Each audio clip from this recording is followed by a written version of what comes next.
ꯂꯥꯡꯊꯕꯥꯜꯒꯤ ꯀꯣꯅꯨꯡ ꯁꯦꯝꯒꯠꯂꯅꯤ ꯑꯩꯈꯣꯏ ꯑꯁꯥꯝ ꯔꯥꯏꯐꯜ ꯍꯧꯗꯣꯛꯍꯜꯂꯦ ꯑꯁꯥꯝ ꯔꯥꯏꯐꯜꯁꯨ ꯐꯖꯅ ꯑꯁꯥꯝ ꯔꯥꯏꯐꯜꯁꯤꯡꯁꯨ ꯑꯩꯈꯣꯏꯒꯤ ꯂꯝꯗꯝꯁꯤꯕꯨ ꯉꯥꯛꯄ ꯂꯥꯛꯄꯅꯤ ꯚꯥꯔꯠꯀꯤꯅꯤ ꯃꯅꯤꯄꯨꯔꯒꯤꯅꯤ ꯉꯥꯛꯄ ꯂꯥꯛꯄꯅꯤ ꯑꯗꯨꯕꯨ ꯃꯇꯝ ꯃꯇꯝꯒꯤ ꯂꯩꯐꯝ ꯂꯩꯇꯕꯗꯒꯤ ꯇꯧꯅꯈꯤꯕꯅꯤ ꯑꯗꯣ ꯐꯖꯅ ꯍꯥꯏꯔꯀꯥꯟꯗ ꯃꯣꯏꯒꯤ ꯁꯥꯕꯤꯔꯀꯥꯟꯗ ꯃꯣꯏ ꯃꯐꯝ ꯆꯥꯅ ꯍꯧꯗꯣꯛꯈ꯭ꯔꯦ ꯑꯗꯣ ꯍꯧꯖꯤꯛ ꯁꯦꯝꯒꯠꯂꯅꯤ 25 ꯀ꯭ꯔꯣꯔ ꯆꯪꯅ ꯃꯗꯨ ꯑꯩꯈꯣꯏ ꯌꯨꯅꯤꯚꯔꯁꯤꯇꯤꯒꯤ ꯑꯣꯖꯥꯁꯤꯡ ꯁꯥꯇ꯭ꯔꯁꯤꯡ ꯂꯣꯏ ꯇꯥꯟꯅꯔꯒ ꯑꯩꯈꯣꯏ ꯀꯃꯤꯇꯤ ꯑꯃ ꯁꯦꯝꯃꯀꯥꯟꯗ ꯁꯦꯝꯒꯠꯅꯕ ꯇꯧꯔꯤ ꯍꯤꯁꯇ꯭ꯔꯤꯒ ꯁꯥꯒꯣꯟꯅꯕ ꯄꯣꯠꯅꯤ ꯑꯗꯨ ꯃꯥ ꯑꯩꯉꯣꯟꯗ ꯅꯍꯥꯟꯒꯩ ꯁꯥꯎꯔꯨꯃꯤꯅ ꯍꯥꯏꯕ ꯉꯝꯗ꯭ꯔꯦ ꯑꯗꯣ ꯉꯁꯤꯗꯤ ꯆꯟꯗ꯭ꯔꯅꯖꯤꯁꯨ ꯁꯦꯝꯒꯠꯅꯕ ꯑꯩ ꯀꯔꯣꯔ 10ꯗꯤ ꯍꯥꯞꯇꯥꯔꯦ ꯅꯪꯒꯤꯁꯦ ꯇꯔꯥꯗꯨꯅ ꯑꯍꯧꯕꯒꯤ ꯑꯣꯏꯔꯒ ꯃꯈꯥ ꯆꯠꯊꯅꯤꯅꯤ ꯕꯤꯁ꯭ꯋꯖꯤꯠ ꯔꯧ ꯃꯤꯆꯪ ꯆꯪꯁꯤꯜꯂꯛꯏꯕ ꯇꯔꯥ ꯀꯣꯟꯅꯔꯣꯏ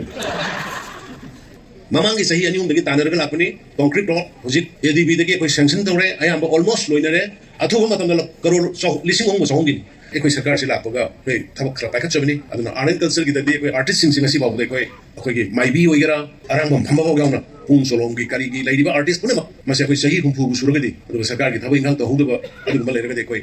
ꯊꯥꯒꯤ ꯂꯨꯄꯥ 2,250,000ꯗꯒꯤꯅ 4,000 ꯐꯥꯎꯕ ꯑꯩꯈꯣꯏ ꯄꯦꯟꯁꯤꯜ ꯁ꯭ꯀꯤꯝ ꯂꯥꯎꯊꯣꯛꯈ꯭ꯔꯦ ꯕꯤꯜꯗꯤꯡ ꯂꯣꯏꯁꯤꯟꯗꯕ ꯑꯃꯒ ꯂꯩ ꯃꯗꯨꯒ ꯂꯣꯏꯁꯤꯜꯂꯒ ꯑꯅꯧꯕ ꯕꯤꯜꯗꯤꯡ ꯑꯃꯒ ꯁꯥꯔꯀꯥꯟꯗ ꯑꯦꯠꯂꯤꯁ ꯅꯦꯁꯅꯦꯜ ꯁ꯭ꯇꯦꯟꯗꯔꯗꯒꯤ ꯃꯄꯥꯟꯗꯒꯤ ꯃꯤ ꯂꯥꯛꯑꯁꯨ ꯆꯪꯕꯗ ꯆꯣꯞꯄꯣꯏꯗꯕ ꯂꯥꯏꯔꯤꯛꯇ ꯀꯔꯤꯗ ꯁꯥꯇ꯭ꯔꯁꯤꯡꯅ ꯀꯣꯂꯦꯖ ꯇꯝꯃꯤꯕ ꯌꯨꯅꯤꯚꯔꯁꯤꯇꯤ ꯇꯝꯃꯤꯕ ꯁꯥꯇ꯭ꯔꯁꯤꯡꯅ ꯂꯥꯏꯔꯤꯛ ꯄꯥꯒꯦꯅ ꯂꯥꯏꯔꯤꯛ ꯌꯦꯡꯒꯦꯅ ꯂꯥꯛꯄ ꯀꯥꯟꯗ ꯃꯣꯏꯒꯤ ꯐꯝꯐꯝ ꯈꯣꯠꯐꯝ ꯐꯖꯅ ꯃꯇꯤꯛ ꯆꯥꯅ ꯂꯩꯕ ꯑꯗꯨꯒꯨꯝꯕ ꯂꯥꯏꯕ꯭ꯔꯦꯔꯤ ꯑꯃ ꯑꯊꯨꯕ ꯃꯇꯝꯗ ꯍꯟꯗꯛꯀꯤ ꯁꯦꯟꯕꯥ ꯆꯍꯤꯁꯤꯒꯤ ꯃꯃꯥꯡꯗ ꯁꯥꯒꯠꯄ ꯍꯧꯔꯒꯅꯤ ꯍꯥꯏꯕꯁꯤꯃꯁꯨ ꯃꯌꯥꯝꯗ ꯊꯥꯖꯩ ꯆꯍꯤ 9 ꯈꯨꯟꯗꯥꯄꯁꯤꯒꯤ ꯗꯣꯀꯨꯃꯦꯟꯇꯔꯤ ꯐꯤꯂꯝ ꯑꯃ ꯄꯨꯊꯣꯔꯛꯄꯁꯤ ꯆꯍꯤ 3 ꯍꯦꯜꯂꯦ ꯑꯩꯅ ꯃꯁꯤꯒꯤ ꯗꯣꯀꯨꯃꯦꯟꯇꯔꯤ ꯐꯤꯂꯝꯁꯤ ꯅꯝꯅꯅꯕ ꯍꯣꯠꯅꯔꯛꯄꯗ ꯑꯩꯈꯣꯏꯒꯤ ꯌꯥꯝ ꯅꯨꯡꯁꯤꯕ ꯌꯥꯝꯅ ꯐꯥꯎꯔꯕ ꯑꯩꯈꯣꯏꯒꯤ ꯏꯟꯇꯔꯅꯦꯁꯅꯦꯜꯒꯤ ꯑꯦꯋꯥꯔꯗꯤ ꯑꯩꯈꯣꯏꯒꯤ ꯔꯣꯃꯤ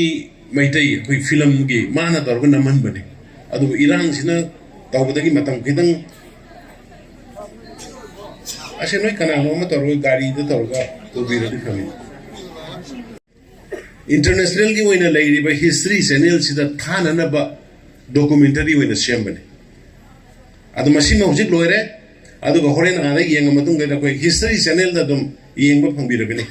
अदुगा मसिगी सेम मानबा फिल्म दा अखोय चुमनगी होल दा उतपा याबा फिल्म अमगा समानबा दा नमनबा हाइदना आई अखोय रोमीदा अदुगा आरएन कल्चर की खुदाना कन्ना कोई सेंजरी मसिन नमन लेबा खोला लेबसे कैसु नते निंगसिंगबा मामा मपाबु निंगसिंगबा मपा मपुबु निंगसिंगबा इकाई खुमनबा उतपा मदुगी खोंगुल लिबदो मदु मामा अखोयगी मचा अखोयगी मथौ ओनली अदु खत्तदा अखोयगी कल्चर अखोयगी ट्रेडिशन अखोयगी लेबा अखोयगी जाति कन्म ngamgani अदु खनला काना तौजब अना अमना लाइब्रेरी से यम मरोइबा पोषक अमनी नहानै आइगी अखोय मयामगी लन पृथ्वी की संगाइरबा याम्बा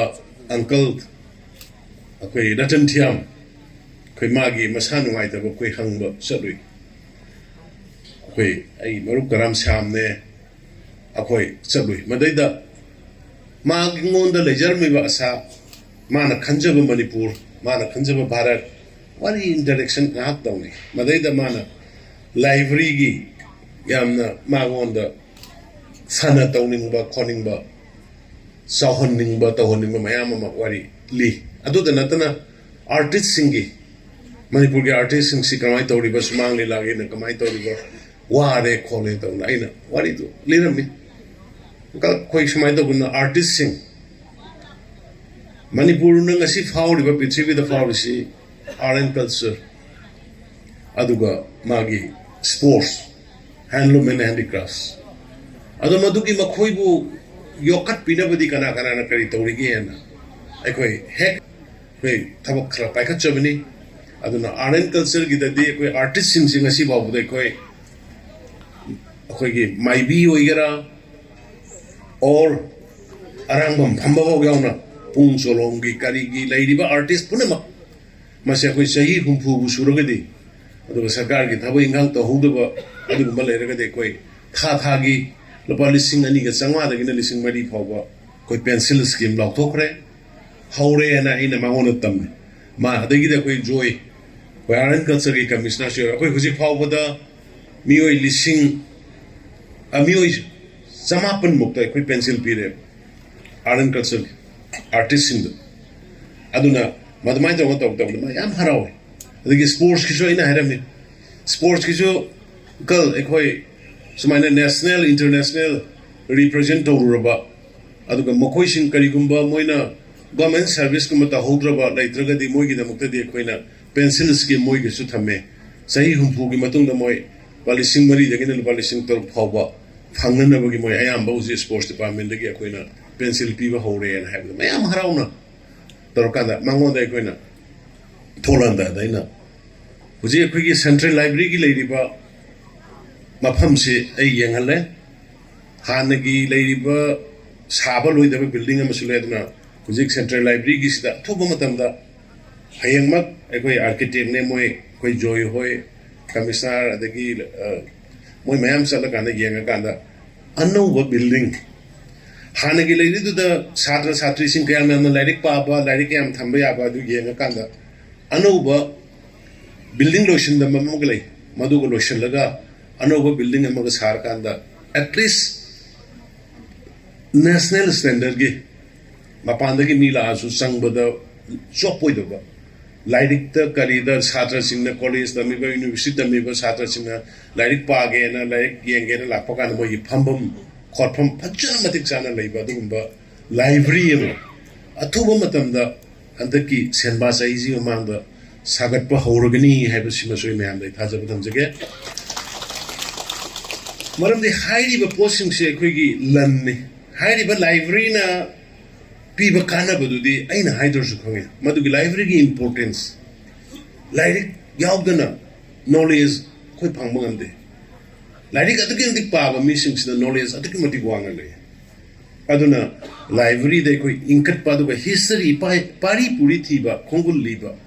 masima ai khoi tangai fade aduna ai makhal makhagi khoi sakho thorang si syamna hai gi budo ji akhoi gi langthwal gi konung semkalani akhoi assam rifle hong to hale assam rifle ju fajana assam rifle sing so akhoi gi lamdam sibu nga kolak pani bharat gi ni manipur gi ni nga kolak pani adu matam matam gi leibham leitabada gi tawno gi bre do fajana haira kana moi gi sabira kana moi mafam jana hong do kre adu hujik semkalani 25 crore sangna madu koi university ki wajah sing satra sing loin tanar ga koi committee ma siam kanda samga na batawri even mananga sai koi samna haiba Chandra Nadi Dr. Kamal gi Chandra Nadi tudel amna kareni history ga sagona bapone adma aingonda lagai saurumina haiba ngamde do nasi di Chandra Nadi su samka na bai karo tara de haptare nangis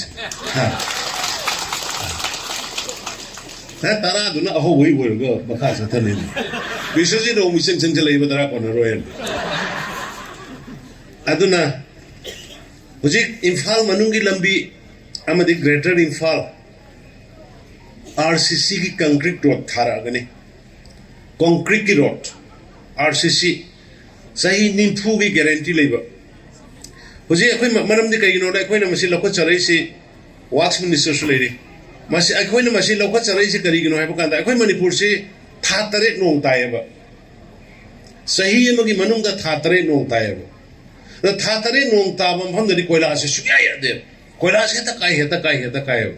adagi hantak ani rak ahum rak ising chaw gi buduga hekta ikoi lambi me am samda yadre aduna koi mamangi sahi ani hum dagi tanaraga lakpani concrete road hojik ADB dagi koi sanction tawre ayamba almost loinare athuba matamda crore lising hong sahong gi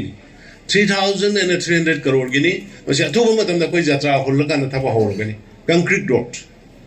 sigi concrete road si once lakh ragadi koi sahi ni phu mukti lambi sem da bayarani masidai dai na praja sing da haija hodaba makhak sigi lambi je semak po kanda permanent oina semak da bani na ngalai tana je pipe ma mu phumdore na mu tok thok adagi drain na mu tok thok ya da bani na concrete road lakpa sida de koi drain phajana thamoragani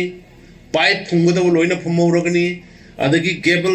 cable wire telephone gi oigera ising gi oigera mai gi oigera any adugi yamno plan na yawna phumakada banina lam khara chokthok choksin lambi khara pikthok piksin inkhol khara chokthok choksin to bakanda lam sing khara sopo ko yaw bada mayam waro bigano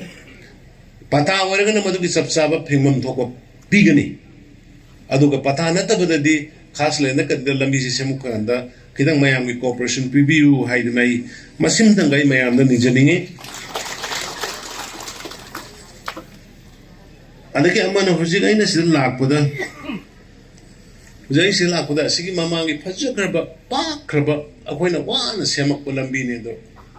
kairo yam sajal laga lerame se ase kana kana na mapu ya orso waro wino horen dang wai to de ne ko asida le maram de se highway ne ban ora kaino ki migi highway ki phajakraba sibo ase de sajal laga temporary ngah kaino ma pe ma khallaga dagi kaino khallaga poche yon ba khol de okay but permanent when is habadong na tawre ba se asidi kara yad ge akhoi se mi chai ba yam khale aina kai dawri ge se swing yen na de mi chai ba de ba kan ba sina ba aduna ai lotion jar pada ai khoi khara wamin nei wari se ngasi wari se ai khoi mayam gi fanana bani laiba ki fanana bani tungi fanana bani ai khoi gi mahauron dagi leiminarakpa और मरक लागसु अखोगी असेंग जाति होइना लेरबा अखोगी tribe कुंट्रागा मरी ले state government recognise करबा जाति कुंट्रागा मरी मसिदैदा अखोगी ngasi mayamna khatnayena lawriba paite yauri wifi yauri thadau yauri mate yauri gangte yauri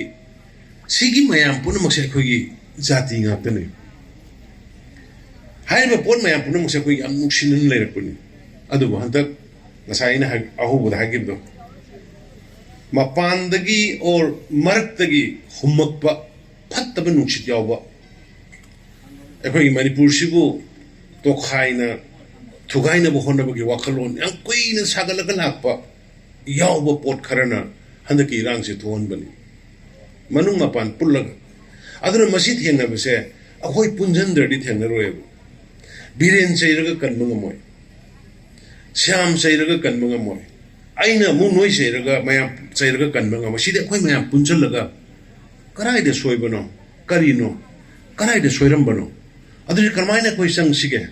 kana na kedong sige, nang na kedong botay, aina kedong sige. Adri sauri bo kanggo koi hana de ler bo kanggo sidi, kana sa laga them sige, wari kamay sa sige, adom da. Adri ano bona ako sing dina kana no, mo sing khandok bo kamay dong sige. मोइसे दुम लेहलगद्रा लेरगदे अखोय हानगी लेबे मिसिंगसे कमाय तौदोरी अखोय मसिंग कयाम यामी Japan दा missing हंदरपगी हुजि मोय ओ खोंगि कपनर लेरे जापानी सिंगसे अंगांग अमम खता अनि खता पोकपगी अदगी मोयद यामना वेस्टर्न लाइफस्टाइल याम नुंगाइबो लाइफ पामोबगी मोयगी फ्यूचर जेनरेशन लेरक्ट्रे बुजि अखोगी बेस सि सिगर कांदा generation si chakra kanda next generation da mile huroi dore ngarang maki topic ne sigi pot punamak se akhoi major community ne leri ba maitai bangal naga akhoi gi birth ratio fertility rate siga se akhoi academically nei na basange masi academically nei na kanda tv discussion da sum basi khara nei na biu TV discussion da sukum bagaje nahi naraga prasasi awareness people TV discussion da khade lan orai le aina na TV discussion da lan orai bigano lan do pollution to honje security force to honje ai ningon da khangbu ya da lai habini ko takpa ya da lai habini aduna ai loina ma gengna banate yengna badi nasai hari bada manipur bu thugai pa ma kangbu Manipur ki naharol singbu drug pijar ka mangan ke torma kangbu mapanda ki pusalaga aseng balai jadi indigenous people lakoi minority tahana bonar ma kangbu makhoi duni hana de ki lai minar koi nate aduna yengna ba masak khangsi marup masak khangje na haid aduna koi furuk 34 tribes recognized adu ki damtani sangai ethnic part da tribe khurima ki yum sarga akoi na thammi tribe khuding maki tribe kuntra ga mari gini sangai ethnic part lengbi koi bi jati khuding maki yauri bani recognize or tribe khuding maki hoji ꯑꯩꯈꯣꯏ ꯃꯣꯜ unity ꯃꯣꯜ ꯁꯥꯕ ꯍꯧꯔꯦ tribe कुंथ्राग मरी सिगी lion मागी मोल अमम पीदोरी तांखुल की पीगदोरी लेंगमई की पीगदोरी मरिंग की पीगदोरी थादौ की पीगदोरी पाइटे की पीगदोरी वाईफाई की पीगदोरी लोइना यूनिटी मोल सिदैद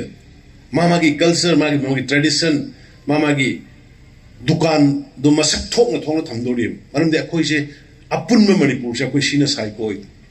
अदुना आई लोसनजरपदा